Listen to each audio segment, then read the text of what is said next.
ની શરૂઆત કરીએ તો 19 તારીખથી બદલાશે ગુજરાતનું વાતાવરણ।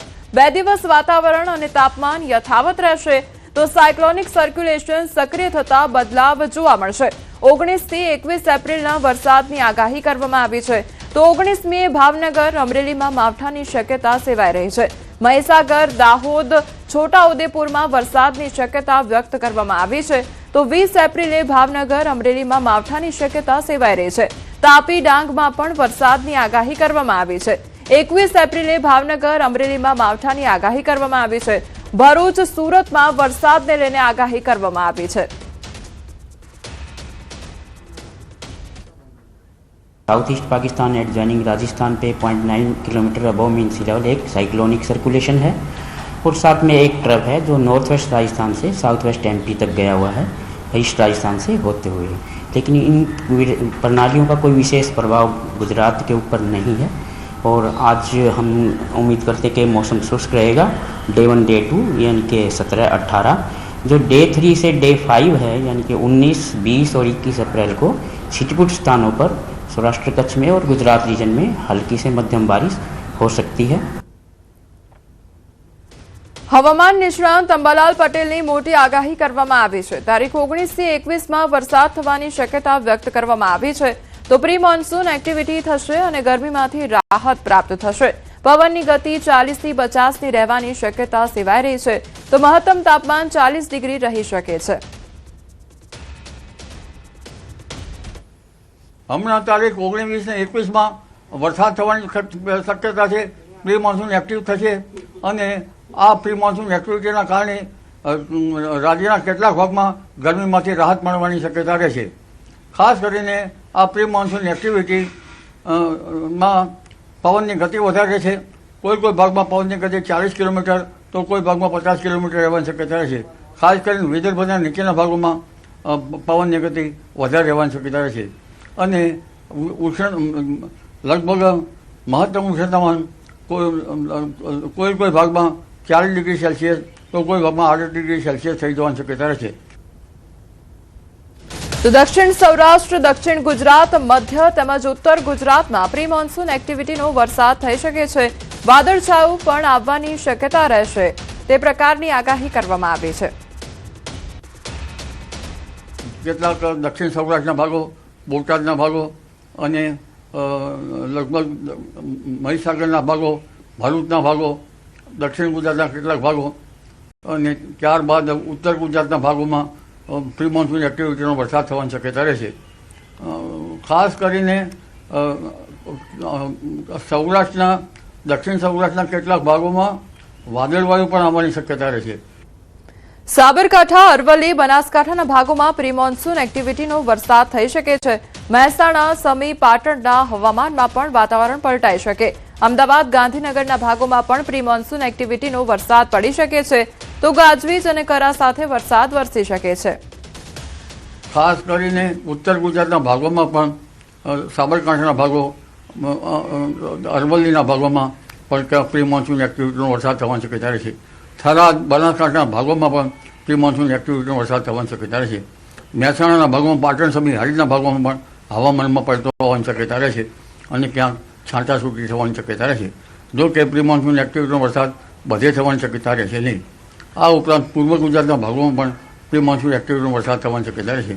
મધ્ય ગુજરાતના ભાગો, અમદાવાદ, ગાંધીનગરના ભાગોમાં પણ પ્રી મોન્સૂન એક્ટિવિટીમાં કોઈ ભાગમાં પ્રી મોન્સૂન એક્ટિવિટીનો વરસાદ થવાની શક્યતા રહેશે। કોઈ ભાગમાં ગાજવીજ થાય તો ક્યાંક કરા પણ પડી શકે અને ઉત્તર ભારતના ભાગોમાં પણ હવામાનમાં પલટો આવવાની શક્યતા રહેશે। તારીખ 24-25 થી ગરમી વધવાની શક્યતા છે તો તારીખ 26 થી 28માં ગરમી જોર પકડશે। મધ્ય ગુજરાતમાં મહત્તમ તાપમાન 43 ડિગ્રી થઈ શકે છે। ઉત્તર ગુજરાતમાં પણ મહત્તમ તાપમાન 42 ડિગ્રી પહોંચી શકે। તારીખ 24-25 થી ગરમી વધવાની શક્યતા રહેશે। તારીખ 26 થી 28માં ગરમી ઘણા ભાગોમાં જોર પકડશે। લગભગ મધ્ય ગુજરાતના ભાગોમાં, વડોદરા વગેરે ભાગોમાં મહત્તમ ઉષ્ણતામાન 42 ડિગ્રી સેલ્સિયસ થઈ જવાની શક્યતા રહે। કોઈ ભાગમાં 43 ડિગ્રી સેલ્સિયસ પણ થઈ શકે। એટલે 26મી તારીખમાં મધ્ય ગુજરાતના ભાગોમાં આખરી ગરમી પડવાની શક્યતા રહેશે તારીખ 27 ને 28માં પણ આટલી ગરમી પડવાની શક્યતા રહે છે. આ અરસામાં કેટલાક ભાગમાં વાદળો આવવાની શક્યતા રહે છે, ત્યાં ગરમી વધઘટ રહેવાની શક્યતા રહે છે. ઉત્તર ગુજરાતના ભાગોમાં પણ મહત્તમ તાપમાન 42 ડિગ્રી સેલ્સિયસ આસપાસ રહેવાની શક્યતા રહે. તો 26 થી 28 વચ્ચે ભેજનું પ્રમાણ વધુ રહેશે. પશુધનનું ધ્યાન રાખવા માટે અંબાલાલ કાકા દ્વારા અપીલ કરવામાં આવી છે. તારીખ 26, 27 અને 28માં અકળાવનારી ગરમી પડશે, ભેજનું પ્રમાણ વધારે રહેશે અને આ ગરમીના કારણે હવે ધીરે ધીરે પવનની ગતિ વધશે. ગરમીના કારણે પાથરેલા જે વેપાર કરતા વેપારીઓ અને ખરા તાપમાં કામ કરતા મજદૂરોમાં ડિહાઇડ્રેશન ના થાય એનું ધ્યાન રાખવાનું રહેશે. આ ઉપરાંત પશુધનની પણ કાળજી રાખવાની રહેશે. પાણી અંગે પશુઓને પણ નિરણ સાથે સાથે યોગ્ય પાણી આપવાની શક્યતા રહેશે. જનધને પણ ડિહાઇડ્રેશન ન થાય એટલા માટેનું ધ્યાન રાખવાનું રહેશે.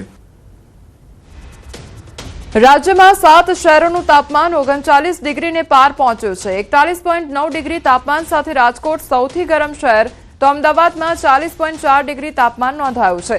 અમરેલીમાં 40.3 ડિગ્રી, તો ભુજમાં 39.7 ડિગ્રી તાપમાન નોંધાયું. ગાંધીનગરમાં 39.6 ડિગ્રી તાપમાન નોંધાયું છે.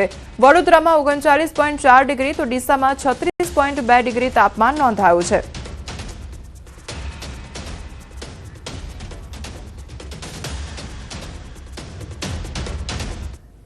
સોના ચાંદીના ભાવમાં ઘટાડો નોંધાયો છે. સોનાના ભાવમાં 2000નો ઘટાડો નોંધાયો છે, ત્યારે ચાંદીના ભાવમાં 4000 રૂપિયાનો ઘટાડો નોંધાયો છે. 1 તોલા સોનાના ભાવ 1,56,100 રૂપિયા નોંધાયો છે, તો 1 કિલો ચાંદીનો ભાવ 2,57,000 રૂપિયા પર પહોંચ્યો છે. તો સોના ચાંદીના ભાવમાં ઘટાડો જોવા મળ્યો છે.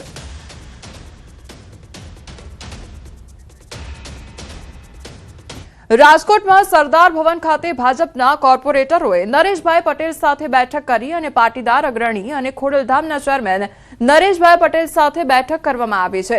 લેવા પાટીદાર પ્રભુત્વવાળા વિસ્તારના ભાજપના ઉમેદવાર બેઠકમાં હાજર, તો અલગ અલગ વોર્ડના કોર્પોરેટરો નરેશભાઈ પટેલને મળ્યા હતા. બેઠકમાં ધારાસભ્ય ટીલાળા પણ હાજર રહ્યા, તો રમેશ ટીલાળાની વિધાનસભામાં આવતા વોર્ડના ભાજપના ઉમેદવારો હાજર રહ્યા. ભાજપના પાટીદાર જ્ઞાતિમાંથી આવતા ઉમેદવારો પણ આ બેઠકમાં હાજર રહ્યા હતા.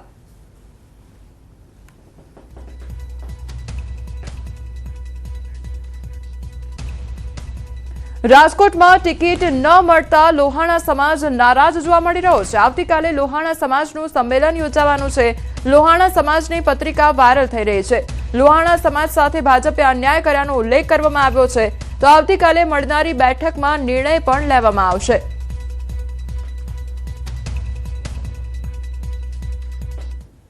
આપ સૌને મીડિયાના માધ્યમથી જણાવવા માંગુ છું કે તાજેતરમાં રાજકોટ સ્થાનિક સ્વરાજની ચૂંટણીમાં જે ટિકિટ વેચણીમાં રઘુવંશી સમાજના ઉમેદવારોનું જે બાદબાકી કરવામાં આવેલ છે અને રાજકીય કાવા દાવાને કારણે અમારા વોર્ડ નંબર 1, 2 અને 3માં જે ટિકિટ કાપવામાં આવેલ છે તે અંગે રઘુવંશી યુવા શક્તિ સંઘ અને સમગ્ર રઘુવંશી સમાજના કાર્યકરો ભાઈ બહેનો દ્વારા આવતીકાલે જાગનાથ મહાદેવ મંદિરની પાછળ પ્રદેશ કાર્યાલય ખાતે રાત્રે 8:30 કલાકે સ્વાભિમાન સંમેલનનું આયોજન થવા જઈ રહ્યું છે.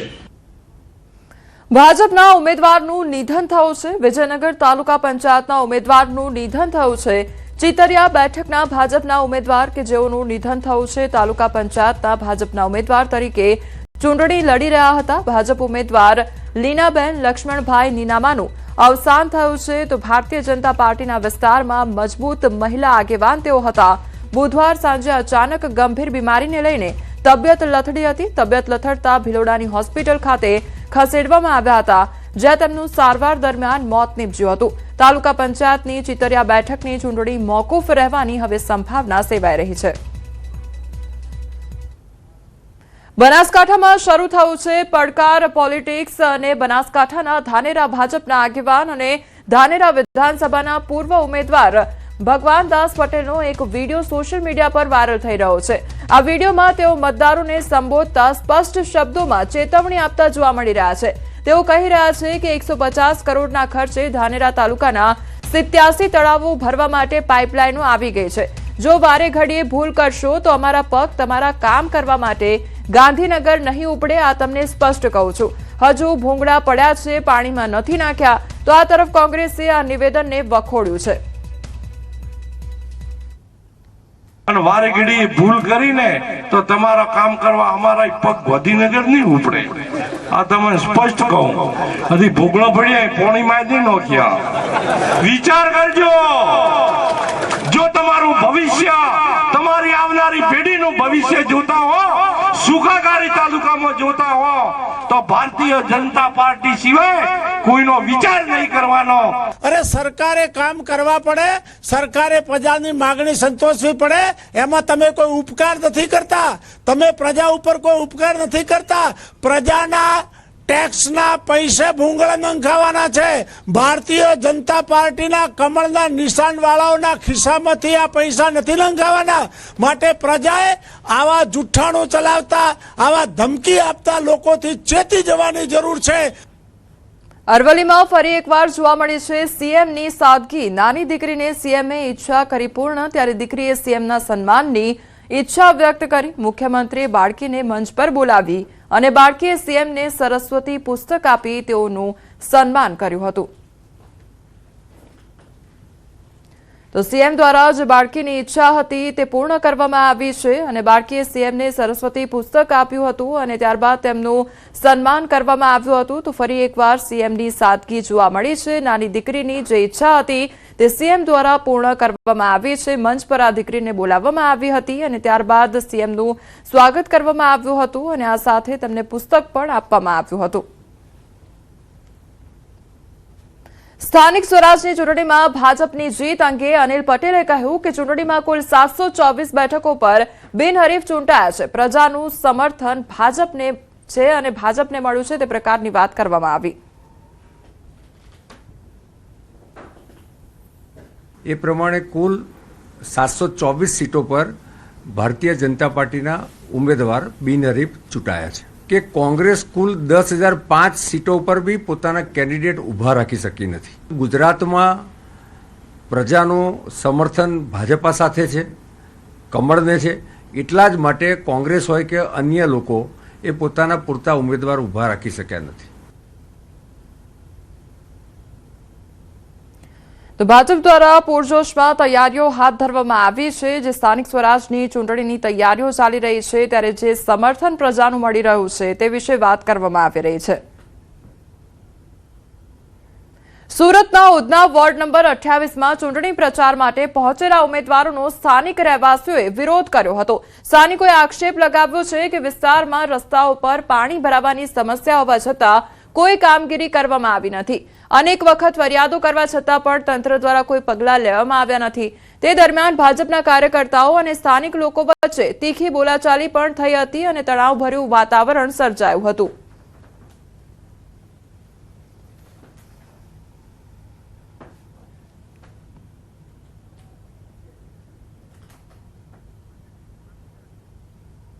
સુરતના ઉધના વોર્ડ નંબર 24ના કૈલાસનગર વિસ્તારમાં ચૂંટણી પ્રચાર દરમિયાન મહિલાઓએ જોરદાર વિરોધ નોંધાવ્યો હતો. વિસ્તારમાં પહોંચેલા નેતાઓને મહિલાઓએ સીધા અને કડક પ્રશ્નો પૂછતા વાતાવરણ ગરમાયું હતું. તો મહિલાઓએ છેલ્લા 30 વર્ષના વિકાસ કાર્યોનો હિસાબ માંગ્યો અને વિકાસના કામનો જવાબ આપોના નારા સાથે પોતાની નારાજગી વ્યક્ત કરવામાં આવી હતી. મહિલાઓએ વોર્ડમાં થયેલા વિકાસ મુદ્દે અનેક સવાલો પણ ઉઠાવ્યા હતા. તો સુરતની આ તસવીરો સામે આવી રહી છે. વોર્ડ નંબર 24 અને વોર્ડ નંબર 28ની તસવીરો સામે આવી રહી છે કે જ્યાં સામાન્ય પ્રજા દ્વારા સવાલો ઉઠાવવામાં આવ્યા છે.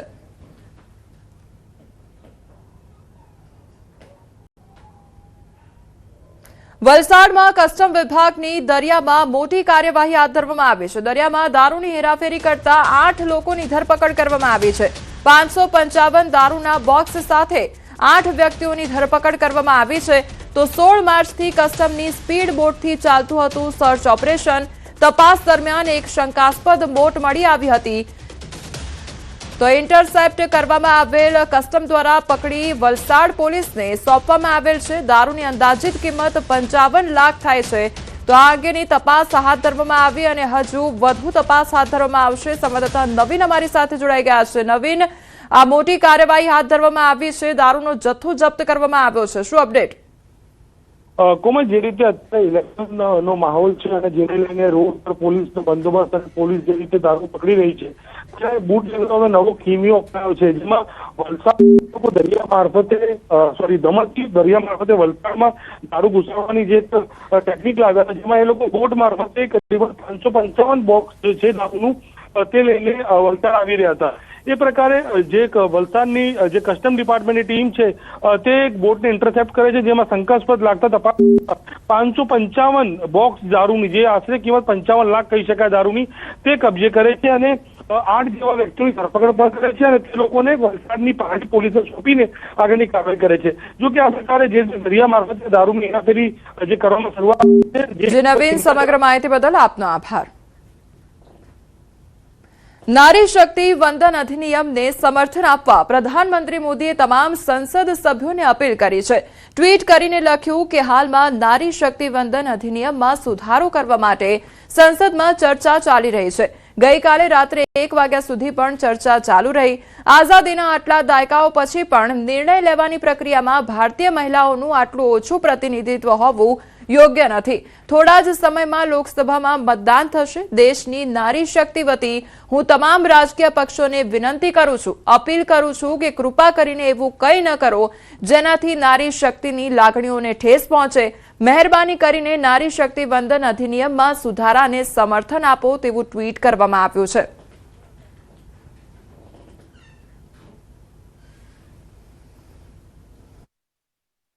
गांधी जी से अनुरोध किया, ये तरीका बिल्कुल भी नहीं है, होने के नाते बिल्कुल नहीं बोलिए, मगर नियम से बोलिए। करूंगा मैं। और ये माननीय सदस्य इस देश का 140 करोड़ का चुना हुआ प्रधानमंत्री को ये अनाप शराब बात करके क्या साबित करना चाहते हैं? आज जो भाषा इस्तेमाल कर रहे हैं, स्पीकर साहब ने बार बार कहा कि वो बोल सकते हैं मगर नियम के तहत ऐसा नहीं चलता है। ऐसे तो नहीं बोल हम सकते, लोग एक्सपेक्ट करते हैं कि राहुल गांधी नहीं बोल सकते। अफसोस की बात है, नेता प्रतिपक्ष क्या भाषा इस्तेमाल करते हैं। कोई तरीका होता है। देश का प्रधानमंत्री 140 करोड़ लोगों ने मिलकर प्रधानमंत्री बनाया है। आप इस तरह से अनाप शराब बातें करते हैं, आपको शोभा नहीं देते हैं। क्या बात करते हैं? नेता प्रतिपक्ष इस तरह का भाषा इस्तेमाल करते हैं, ये कोई तरीका नहीं होता है।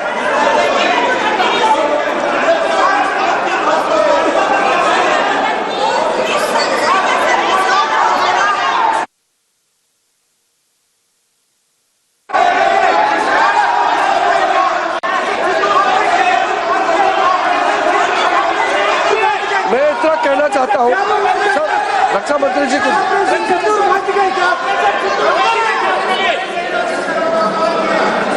अध्यक्ष महोदय,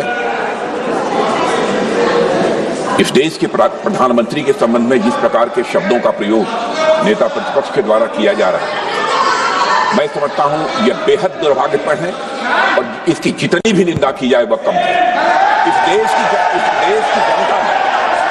देश की जनता ने उन्हें प्रधानमंत्री बनाया है। हमारे दल को इतनी स्ट्रेंथ दी है, जिससे स्ट्रेंथ के कारण वह प्रधानमंत्री बने। या किसी व्यक्ति का यह अपमान नहीं कर रहे हैं बार बार मैजिशियन कहकर।